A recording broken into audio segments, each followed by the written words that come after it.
سيدنا مولانا محمد وعلى آل سيدنا আলহামদুলিল্লাহ আমাদেরকে আল্লাহ পাক আজকে পবিত্র জুমা দিয়ে সকালের আগে আসার তৌফিক দিয়েছেন। এজন্য সকলে বলি আলহামদুলিল্লাহ। আল্লাহ পাক রব্বুল আলামিন যে বান্দা বানিয়েছেন ওই বান্দাকে আল্লাহ পাক নামাজের হুকুম দিয়েছেন, জুমার হুকুম দিয়েছেন সপ্তাহে একদিন। আল্লাহ পাকের আদেশে আমরা আজকে মসজিদে আসছি এবং এই জন্য প্রত্যেকে শুকরিয়া আদায় করি আলহামদুলিল্লাহ। গত 2 জুমা মাতা পিতার খেদমত সম্পর্কে আলোচনা হয়েছিল। আমরা যা শুনতে পেরেছি আমল করার চেষ্টা করি। মাতা পিতার পরে আসতেছে সন্তান হক। সন্তান যদি ভালো না হয় মাতা পিতার খেদমত করবে না, করবে সেজন্য মাতা পিতার একটা দায়িত্ব আছে সন্তান প্রতি। সন্তান যখন দুনিয়াতে আসে হাদিস শরীফে রয়েছে সন্তান সম্পর্কে এবং কোরআন সম্পর্কে আছে। কোরআনে কি বলতেছেন? ইয়া আইয়ুহাল্লাযীনা আমানু কু আনফুসাকুম ওয়া আহলিকুম নারা। হে ইমানদার বান্দাগণ, তোমরা তোমাকে নিজে জাহান্নাম থেকে বাঁচাও, জাহান্নামের আগুন থেকে বাঁচাও, জাহান্নামের শাস্তি থেকে বাঁচাও। ওয়া আহলিকুম নারা, এবং তোমার আহল আয়ালকে বাঁচাও, অর্থাৎ তোমার বিবি, পরিবার, পরিজন, ছেলে সন্তান যারা আছে এদেরকে জাহান্নামের আগুন থেকে বাঁচাও। কিরকম জাহান্নাম? وقودها الناس والحجارة عليها ملائكة غلاظ شداد يعصون الله ما أمرهم يفعلون ما يؤمرون। আল্লাহ পাক বলতেছেন ওই জাহান্নাম, যে জাহান্নাম মানুষ এবং পাথর দিয়া জাহান্নামে ইন্ধন দেওয়া হয়। জাহান্নামকে তেজ করা হয় পাথর এবং মানুষ দিয়ে। ওই জাহান্নাম থেকে বাঁচাও, নিজেকে বাঁচাও, সন্তানদেরকে বাঁচাও, পরিবার পরিজনদেরকে বাঁচাও। ওই জাহান্নামের মধ্যে এমন জিনিস রয়েছে মালায়েকাতুন গিলাযুন শিদাদুন, এমন কঠোরতম ফেরেশতা নিযুক্ত করা হয়েছে। খুব কঠোরতম ফেরেশতা যারা আল্লাহ পাকের কথা ছাড়া কারো কথা মানে না। লা ইয়াসুনাল্লাহ, যারা আল্লাহ পাকের সঙ্গে কোনো নাফরমানি করে না, আল্লাহ পাক যাই বলে তাই করে। এদেরকে জাহান্নামে দাও, তারা জাহান্নামে দিয়ে দিবে। এদেরকে জাহান্নামের শাস্তি দাও, তারা জাহান্নামের শাস্তি দিবে। মা আমারহুম, যা আদেশ করে তাই করে তারা। ইয়াফআলুনা মা ইউমারুন, আল্লাহ পাক যাই আদেশ করে তাই তারা পালন করে। এই জাহান্নামের আগুন থেকে, ফেরেশতাদের থেকে তুমি বাঁচাও, নিজেকে নিজে বাঁচাও, সন্তানদেরকে বাঁচাও, বিবি বাচ্চাদেরকে বাঁচাও। এখন হাদিসে কি বলতেছে? হাদিসের মধ্যে আছে ক্বালা রাসূলুল্লাহ সাল্লাল্লাহু আলাইহি ওয়াসাল্লাম মুরু আওলাদাকুম বিস-সালাত ওয়া হুম আবনাউ সাবিল। তোমাদের সন্তানদেরকে তোমরা আদেশ করো নামাজের জন্য, বিস-সালাত নামাজের জন্য, ওয়া হুম আবনাউ সাবিল, যখন সন্তান 7 বছর হয়ে যায় তখন ছেলে মেয়েদেরকে নামাজের জন্য তোমরা আদেশ করো। আমরা তো এখন আদেশ করি না। খুশিতে আমরা বাজার নিয়ে যাই, ঈদে নিয়ে যাই, অনুষ্ঠানে নিয়ে যাই, কিন্তু নামাজের জন্য আমরা বলি না, বলতে চাই না। আল্লাহ পাক নবীকে বলেছেন, আপনি বলিয়ে দিন সন্তানদেরকে 7 বছর বয়স হয়ে গেলে তাদেরকে নামাজের জন্য তোমরা আদেশ করো। ওয়াজরিবুহুম আলাইহা ওয়া হুম আবনাউ আশরিন। আর এই সন্তান ছেলে মেয়েদের বয়স যখন 10 বছর হয়ে যায়, ছেলে মেয়েদের বয়স যখন 10 বছর হয়ে যায়, তারা যদি নামাজ না পড়ে তাদেরকে সাজা দাও, শাস্তি দাও, মারো। এটা আল্লাহ পাকের আদেশ। নবীকে বলছে এটা বলি না। ছেলে মেয়ে যখন 10 বছর হয়ে যায়, কথা না শুনলে মারার জন্য বলছি। আর 10 বছর থেকে যখন বড় হয়ে যায়, 12, 13, 14 বছর, 20 বছর হয়ে যায় ছেলে মেয়ে, তখন আর মা বাপের ছেলে মেয়েদেরকে সাজা দিতে পারে না। কেন? ছেলেরা বাবা গলা টিপি দেখবে, মাও মেয়ের গলা টিপি দেখবে, মেয়েও মার গলা টিপি দেখবে, কথা শুনবে না। এখন বড় হয়ে গেছে। ওই জন্য আল্লাহ এবং নবীর আদেশ, 10 বছর পর্যন্ত তুমি শাসন করতে পারবা, তোমার আবার হাত তুলতে পারবে না। তুমি যদি শাসন না করে ছাড়ি দাও, তারা বড় হয়ে যাবে। ছেলে অন্য মেয়েদের লোকে প্রেম করবে, ভালোবাসা করবে, লেখাপড়া করবে না, শয়তানি করবে, খারাপ সব ছেলেদের সঙ্গে চলাফেরা করবে, মেয়েরাও খারাপ ছেলেদের সঙ্গে চলাফেরা করবে। 1 বছর, 2 বছর, 3 বছর, 14, 15 বছর যখন হয়ে যাবে, তখন আর মেয়েরাও কথা শুনবে না, ছেলেরাও কথা শুনবে না। কেন? আপনি 10 বছর বয়সে তাদেরকে শাসন করেন নাই, নামাজের জন্য তাকে দেন নাই, পর্দার জন্য করেন নাই, এবং ছেলেদেরকে অন্যান্য মেয়েদের সঙ্গে মিলামিশা করার থেকে বারণ করেন নাই, নিষেধ করেন নাই। এখন আপনার কথা তারা শুনবে না। 10 বছর পর্যন্ত আপনার শাসনের দায়িত্ব ছিল। ওই সময় ছেলে মেয়েরা হাত উঠাইতে পারত না, মা বাবা। যখন তাদের শাসন করেন নাই, তাদেরকে ছাড়ে দিয়েছেন, কোনো কথাই বলেন নাই, নামাজ না হইলেও কিছু বলেন নাই, বাবা আসো খানা খাও, মা আসো চলো। অথচ আপনার মেয়ে অন্য ছেলেদের সঙ্গে ঘোরাফেরা করে, এদিকে সেদিকে যায়, পার্কে যায়, এবং একে একে ঘুরে, কিন্তু কোনোদিন বাধা দেবেন না। যখন আপনার চোখে পড়বে আপনার মেয়ে খারাপ ছেলের সঙ্গে ঘুরতেছে, পার্কে ঘুরতেছে, কলেজের নাম দিয়ে বাইরে ঘুরে, একদিন এক মা মেয়েকে বলতেছে, তুমি অন্য ছেলেদের সঙ্গে কেন ঘোরাফেরা করো? অমুক ছেলেদের সঙ্গে তোমাকে আমি দেখেছি। বলল, তাতে কি হয়েছে? সে আমার বয়ফ্রেন্ড। নাউযুবিল্লাহ, এই সমস্ত এগুলা করিও না, তোমার এখনো বিবাহ শাদী হয় নাই, তুমি কেন বয়ফ্রেন্ড বানাও? তোমার তো বিয়ে দিতে হবে। এই কথা বলতে বলতে মেয়ে মায়ের গায়ের গালের মধ্যে একটা থাপ্পড় মারিয়ে দিল। এই ধরনের কথা আর কোনোদিন বলবা না। কেন মানলো? মেয়ের যখন শাসন করোনায় বড় হয়ে গেছে, এখন মেয়েরে কন্ট্রোল করা কিন্তু তোমার দ্বারা সম্ভব না। সম্ভব নেই। যে ছেলেকে ছোটবেলায় 10 বছর বয়সে শাসন করেন নাই, নামাজ পড়ার জন্য, রোজা রাখার জন্য, সত্য কথা বলার জন্য, চুরি ডাকাতি না করার জন্য, মানুষের কাছ থেকে ডাব পানি না খাওয়ার জন্য, সুপারি চুরি করে বিক্রি না করার জন্য, ঘরের জিনিস না খাওয়ার জন্য যখন বারণ করেন নাই, এখন যখন চোর হয়ে গেছে, বড় হয়ে গেছে, ছেলে 15-20 বছর হয়ে গেছে, তখন যতই চেষ্টা করো সন্তান আর কথা শুনবে না। বলেন শুনবে? আর শুনবে না। শোনার টাইম ছিল হাদিস মোবারক 10 বছর পর্যন্ত। যদি কথা না শুনে তাদেরকে বহাল করো, মারো, সাজা দাও। মেয়েরা যদি বেমানতা চলে, অন্য ছেলেদের সঙ্গে ঘোরাফেরা করে, অন্যায় করে, তখন তাদেরকে ভালো দেওয়া দরকার ছিল।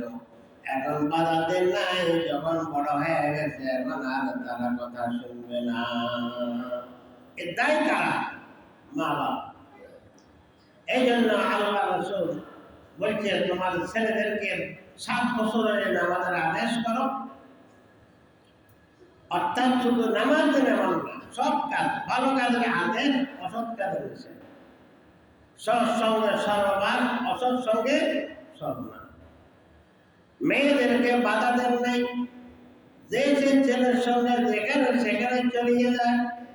কিন্তু আপনি বলেন তো একটা বিবাহ উপযুক্ত মেয়ে যেখানে সেখানে চলিয়ে যায়, একাকি ভাবে রাত্রে 11টা 10টা যদি বাসায় আসে, তাহলে মেয়েটা ঠিক আছে কিনা বলে? তারও তো একটা চরিত্র আছে, যে কোনো সময় নষ্ট হয়ে যেতে পারে। এটার দায়িত্ব হলো মা বাবা। কিন্তু ছোটবেলায় সন্তানকে, মেয়েকে, ছেলেকে ভালো দেওয়া আমাদের দরকার ছিল, আমরা দিই। এখন অনেকে কয় ছেলে যখন খারাপ হয়ে যায়, মেয়ে যখন খারাপ হয়ে যায়, তখন বলে আরে মেয়ে নূহ আলাইহিস সালাম হচ্ছে অত কেরান, আল্লাহর নবীর কথা শুনে নেই। নূহ আলাইহিস সালামের স্ত্রীটা তো কাফেরা ছিল, তারাও তো কন্ট্রোল করতে পারেনি। যুগ খারাপ, হুজুর কথা বলিয়েন না, যুগ খারাপ। ছেলেরা এখন খারাপ হয়ে গেছে, মোবাইল ফেলে ছেলেরা এখন খারাপ হয়ে যায়। মোবাইল দেবেন কেন? বটন মোবাইল দেন, ল্যাংটা মোবাইল দিলেন কেন বলেন? অন্য টাকা খুশি করে দিয়েছিস, বাচ্চা কাঁদে, ভাত খায় না, ও মোবাইল দেখালে ভাত খায়। ঠিক না কথা? ওই পেশটা তো আপনি বানাইছেন, হাসি হাসি খুশিতে খুশিতে। এখন তখন বড় হয়ে গেছে, এখন আর কন্ট্রোল করতে পারবেন না। বোঝেন কথাটা? দেশের জন্য নবীদের উপরে কথা বলবেন না। কেন? নূহ আলাইহিস সালাম 1 বছর নয়, 2 বছর নয়, 950 বছর ইসলামের দাওয়াত দিয়েছিল, সন্তানদেরকে বলিয়েছিল। তখন তারা যখন বড় হয়ে গেছে, এখন তারা শুনতেছেন না।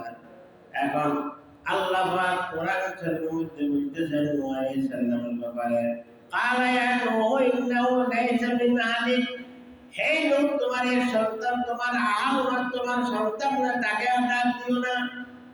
বহুবার বোঝাইছিল, শোনাইছিল, তাকে নসিহত করেছিল 1 বছর 2 বছর নয়, 950 বছর পর্যন্ত। এখন আর বললে কোনো কাজে আসবে না। আপনারা তো জানেন, সারা পৃথিবীর মানুষ যখন পানিতে ডুবিয়ে দেখছে, নূহ আলাইহিস সালাম কিস্তি বানাইলো, কিস্তিতে ওঠার জন্য যখন বলতেছে আসো আমার কিস্তিতে, আল্লাহ বলতেছে তোমার আহাল না, তাকে ডাক দিও না। আবার যদি দেখো তোমার নবুয়তের দপ্তর থেকে নাম কাটাও, যখন ডুবে সেখানে মারা গেল। কথা বোঝেন? আমরা কয়দিন চেষ্টা করছি, খালি বলি আমি চেষ্টা করছি, কিন্তু হয় না, এই চেষ্টা কাজ হবে না। আপনি বলেন যদি আপনি ছোট একটা বাচ্চা দৌড় দিয়ে যাচ্ছেন, সেখানে আগুন জ্বলতেছে, আপনি কি বলে দেখবেন? আগার বিনা কেনা বিনা ওয়াজা ওয়াগার কামল বনসি নমুনা।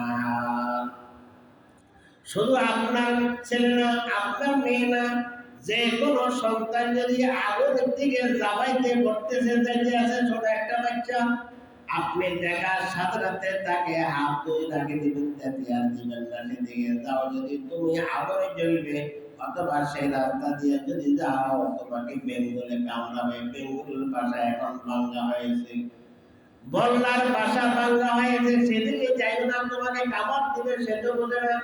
ছোট বাচ্চা তোমার সন্তান না হোক, যার সন্তান হইল, তাকে বাধা দাও, ধরিয়ে রাখো, যেতে দিও না।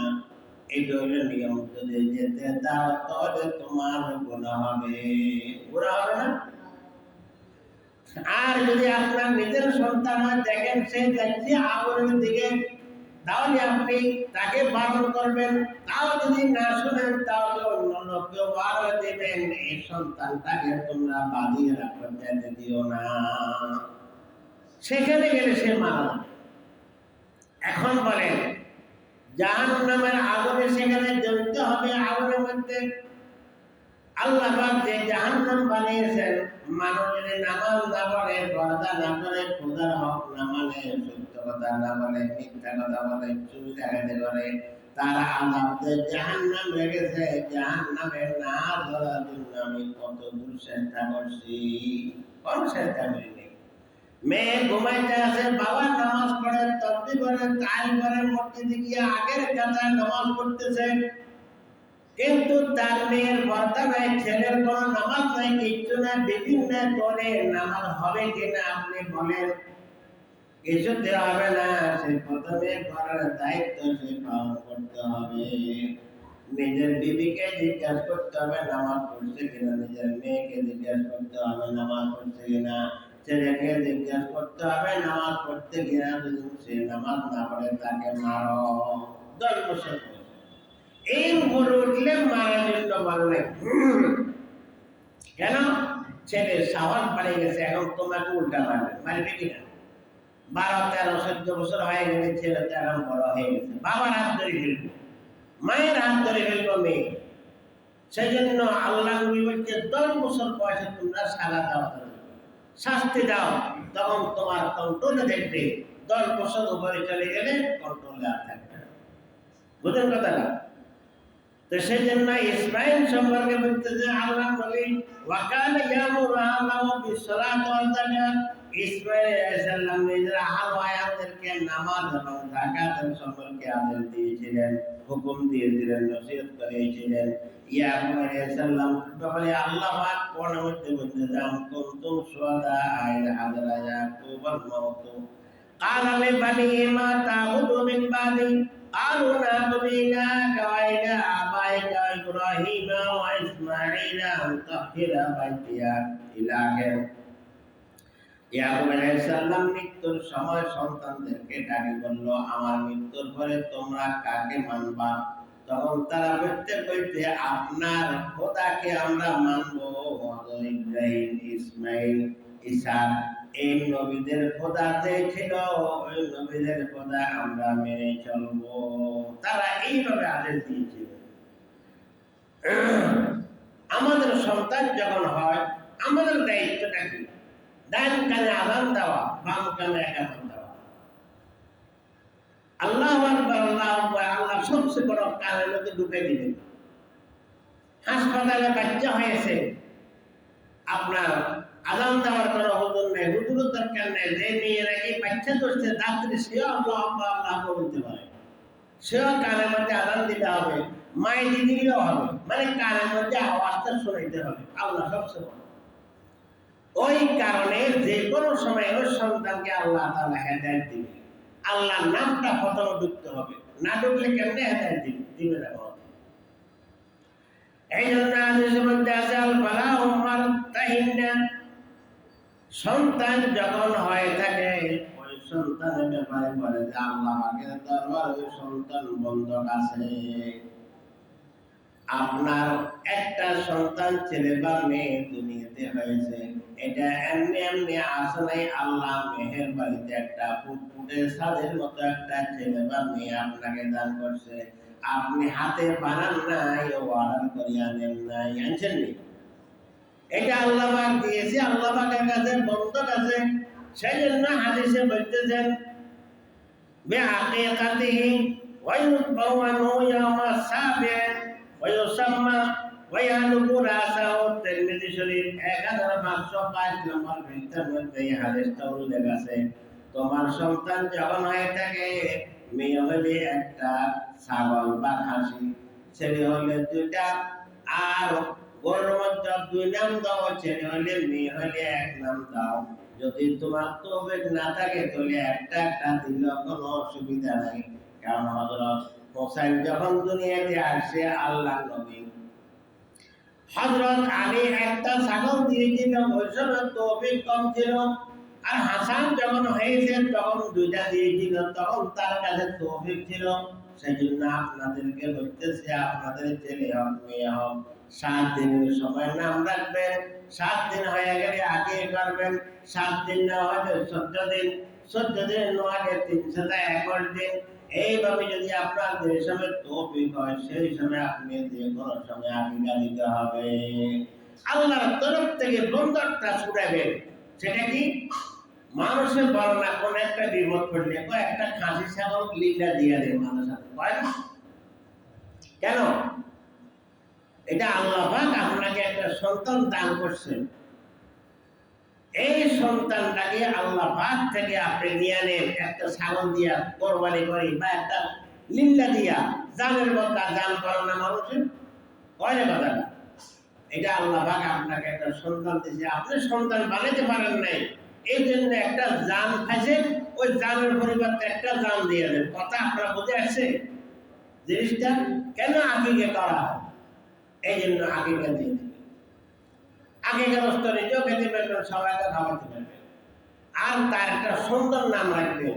ভালো নাম না রাখে যদি খারাপ একটা নাম রাখেন, ওর নামের অর্থ যেটা এটা ছেলের উপরে পড়ে। কথা বুঝেন? সেই জন্য ভালো একটা নাম রাখার চেষ্টা করবেন। নবীদের নাম, সাহাবাদের নাম এগুলো রাখেন, বুজুর্গদের নাম, সুন্দর সুন্দর নাম রাখেন। আলতু ফালতু নাম রাখবেন না, যাতে ছেলেদের স্বভাব সেরকম হয়ে যায়। বুঝেন না কথাটা? এই জন্য বলতেছি, আপনি ছেলেদেরকে ছোটবেলা থেকে কি করবেন? নাম রাখবেন, আকিকা দিবেন, সুন্দর নাম রাখেন। কটা হলো? 3টা। একটাকে সন্তানের নাম রাখা, 7 দিনের দিন আকিকা করা, আর একটা কি হইলাম সব বলে দিচ্ছে, এটা ঘুমতে বলল, ঘুমদান নেবেন। আদান দিবেন কানের মধ্যে 1 নম্বর, ঠিক নেই? 2 নম্বর, ভালো নাম রাখবেন 7 দিনের দিন, আর 7 দিনের দিন আগে করবেন। আর মাথা মুন্ডাইয়া দিবে, মাথা কামাই ওই চুলগুলার ওজনের স্বর্ণ অথবা চাঁদের ওজন করে সৎকা দিয়ে দিবেন। স্বর্ণের দাম বেশি এখন পাইতেন না, চাঁদিও পাইবেন। ওটার ওজনে আল্লাহ রাস্তা কি করবেন? দান করবেন। ছেলেদের উপরে বলা, মুসিবত, রোগ ব্যাধি কেন আসে? আপনাকে একটা জান আল্লাহ তারা দিয়েছে, একটা ফুটফুটে একটা সন্তান আল্লাহ আপনাকে দিয়েছে। ওটাকে বাঁচার জন্য, আল্লাহর তরফ থেকে বিপদ আপদ থেকে বাঁচার জন্য আপনি সৎকা বলে দেন, ওই চুলগুলা ওজনে মাফ করে দিয়ে দেন। তাহলে কি হবে? আপনার সন্তান আপনার হয়ে যাবে, বিপদ আপদ আসবে না, আল্লাহ পাক দূর করিয়ে দিবে। কথা বোঝেন? আর সৎকা ও তুচ্ছুর বেলা, সৎকা দিলে কি হয়? বলা মুসিবত দূর হয়ে যায়, বলা মুসিবত দূর হয়ে যায়। বলা মুসিবত দূর হয় তার সম্পর্কে একটা ঘটনা বলি, সবাই আছে 2 মিনিট হলো। সেটা হলো, আপনি দেখেন হযরত মূসা আলাইহিস সালামের জমানায়, না হযরত সুলাইমান আলাইহিস সালামের জমানায় একটা কবুতর গিয়ে নালিশ করলো, হুজুর আমি প্রতি মাসে মাসে 1 জোড়া বাচ্চা দিই, 12 মাসে 13 জোড়া দেয় মনে হয় কবুতরের বাচ্চা দেয় না? এটা আল্লাহর দান। আল্লাহ বাদ দিছে মানুষকে খাওয়ার জন্য, বাচ্চাগুলো পালন করে। কবুতর বাচ্চা যে হুজুর প্রতি বছর আমি বাচ্চা দিয়ে থাকি জোড়ায় জোড়ায় মাসে মাসে, কিন্তু একটা জোড়া বাচ্চা আমি খেতে পারি না। দুষ্ট পাড়ার একটা ছেলে আছে, সেই ছেলে বাচ্চাগুলা নিয়ে যায়। সুলাইমান বলল, ঠিক আছে, আমি পাহাড় একটা জিনকে দিয়ে দিব, তোমার বাচ্চা যখন বড় হবে, বাচ্চা নিতে গেলে ওই লোকটাকে জিনে থাপ্পড় মারি গাছ থেকে নামাইয়া দেবে, আর নিতে পারবে না। আমি আর যখন নাকি বাচ্চা বড় হয়ে গেল, উড়ান্ত হওয়ার সময় হয়ে গেল, খাবার টাইম হয়ে গেল, ওই লোকটি গাছে ওড়ে বাচ্চাটা পারি তার ঘরে নিয়ে দম করে খেয়ে ফেলছে। ব্যাপারটা কি হলো দেখেন? সুলাইমান আলাইহিস সালাম জিনকে নিযুক্ত করছে পাহারা দেওয়ার জন্য, জিন গেল। তখন সেই লোকটা গিয়া সুলাইমানকে বলল, হে আল্লাহর নবী, আপনি তো বলে পাহারাদার দিয়েছিলেন আমার সন্তানদেরকে রক্ষা করার জন্য, আমি যে বাচ্চা দিয়েছি বাচ্চাগুলো তখন বড় হয়ে গেল, আগের মতো তো ওই পাড়ার দুষ্ট ছেলে এসে আবার বাচ্চারা নিয়ে দল করে খেয়ে ফেললো। সুলাইমান বলল, ঠিক আছে, আমি জিনকে জিজ্ঞাসা করবো সে কোথায় ছিল, যদি ডিউটি পালন না করে তার সাড়া দিব। ওই জিনটাকে ডাকা হয়েছিল, তোমাকে আমি কি দায়িত্ব দিয়েছিলাম? এই লোকের বাচ্চাগুলা এই ফাঁকের বাচ্চাটা হেফাজত করার জন্য যাতে কোনো কেউ নিয়ে যেন না খায় আশা ভরসা করে একটা বাচ্চা সে লালন পালন করে, কিন্তু বাচ্চার বাড়ি হয় না। যে বাচ্চা যে হুজুর আমাকে মাফ করে